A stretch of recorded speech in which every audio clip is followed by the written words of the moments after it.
Hello everyone, I'm Mr. Cheebs, and a couple weeks ago I started working on a 3D model of a Ford F1 truck. The first thing that I made sure to do when going into this project was to manage my expectations.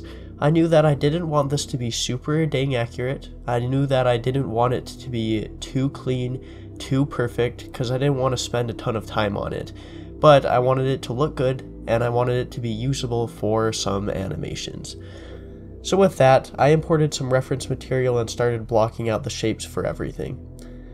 You can see I'm adding some tires right here. These are going to be really basic. I just extrude some parts into the middle and it looks fine. I have over to the side of my screen as I'm modeling this a full PureRef page filled with images of the truck I'm modeling, and that just really helps to bring this together.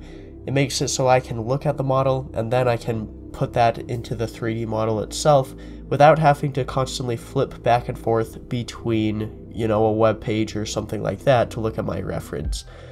And then you can see I also have that plane in there just to get the proportions right inside of Blender itself. That helps a lot just with rough modeling guidelines, making sure the sizes of everything are correct. I do turn that off and stray away from it the further this project gets along, but having that there at the beginning really helped to get the proportions of this model right.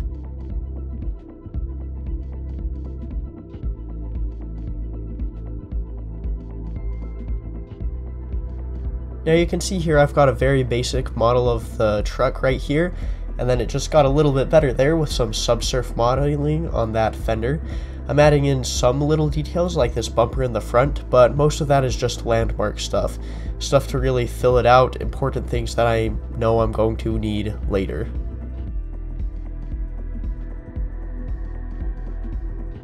You can see I've got a lot of edge loops going on here with this front fender, and I ended up having to delete a lot of those edge loops, but in the end with a subsurface modifier and just a few of those to give it shape, it ended up looking okay. The important thing here is that I'm just trying to get the model to look right, not to be extremely physically accurate. As long as it looks fine, in my opinion, then I'm going to move on to the next part. I don't want to be constantly reworking every part of this over and over. The same story applies when we go to the hood here. You can see when I go into orthographic view on the side and pull up my reference that it doesn't end up aligning exactly with the blueprint, and that's okay. I got this hood to the point where it looked good enough for the purposes of the model, and I just left it at that. I'm not trying to make a perfect recreation of the truck here. I'm just trying to make something that looks good, in my opinion. And once I move these sides out and get everything looking relatively accurate, that's good enough. I'm not trying to practice perfect modeling skills, I'm just trying to practice to about 90%. If there's a little bit of effort that I could put in to make it look just that little much better, I'm not going to do it, because that's just wasted time when I could spend it on something else. No one's going to notice those tiny little details. No one's really going to notice that one vertice that's maybe a millimeter out of alignment. That's not really going to matter once I get to the finished project where I'm going to be using this, and that's why I just ignore some little issues on here. There are a few small details that are missing. There are some parts that aren't modeled extremely accurate, and that's okay, because I'm just trying to practice my modeling skills and make something cool, not make something perfect. There's this concept of gesture drawing in the 2D art world that I think really applies here. Gesture drawing is creating a few really quick sketches of, say, a person or a character, very loose, barely defined, very messy. I'll put some on screen here that I created for a character that I'm working on right now. And you can see that all of these are very messy, but they get the idea across. And if I want to practice gesture and dynamic poses and proportions, I'm going to draw these instead of, say, this fully rendered picture that I created of the same character. It's better to spend time creating things that will actually help you improve rather than spending a ton of time on little details to make something that's quote-unquote perfect. And that's the same philosophy I'm applying to this model. I'm trying to take it to 90% completion, and that's it. Like this mirror here, it doesn't intersect perfectly, but that's okay, because when viewed from far enough away, it looks fine. and I'm never going to get close to it in the finished animation for it to actually show up.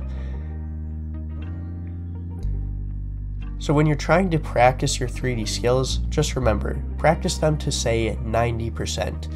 You can take a few projects to 100% completion if you want, but every time I've tried to do that, it's ended up with an unfinished project that I'm not satisfied with. If you're getting bored with something, or if it just looks good enough and you don't want to keep reworking it, then just leave it at that. Because if you're satisfied with it, then it doesn't really matter if you didn't get a tiny little detail in there.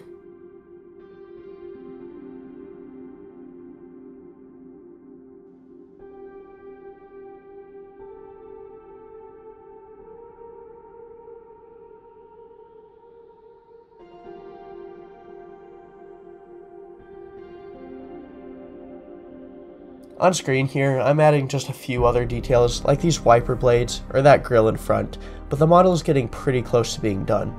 All I really need now is the interior, and maybe a bit of work on the undercarriage. Both of these I didn't put a ton of effort into, but I'm still putting enough effort in that it's helping me with my modeling skills.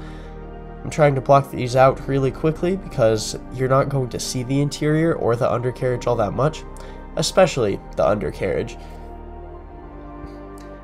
Now, I don't know a ton about cars. I'm able to help my dad change the oil, and that's about it. So when it comes to modeling an engine just to fill in the front there, it doesn't really matter that it's not super accurate. Or when it comes to throwing some stuff under the carriage of the car, it doesn't really matter that it's not an actual working car. I just pulled up some pictures of the undercarriage of this Ford truck and then tried to roughly throw some stuff in there, and it looks good enough. The interior, I put a little bit more effort into because I might end up using that for some character animation.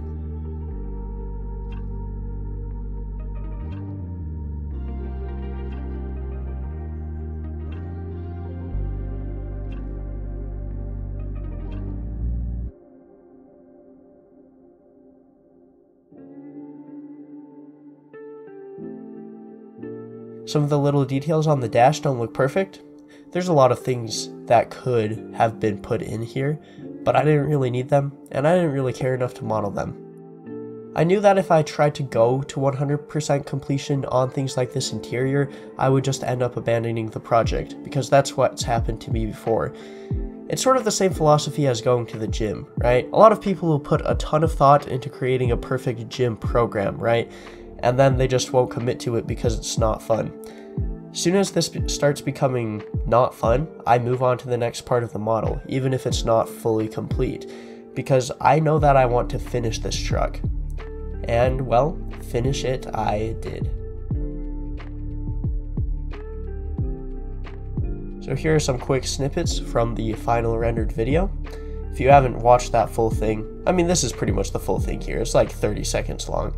And then I rendered out this turntable here at the end just to show off the sides of the model. And that looks pretty good, right? That reflective paint really does a lot for this model.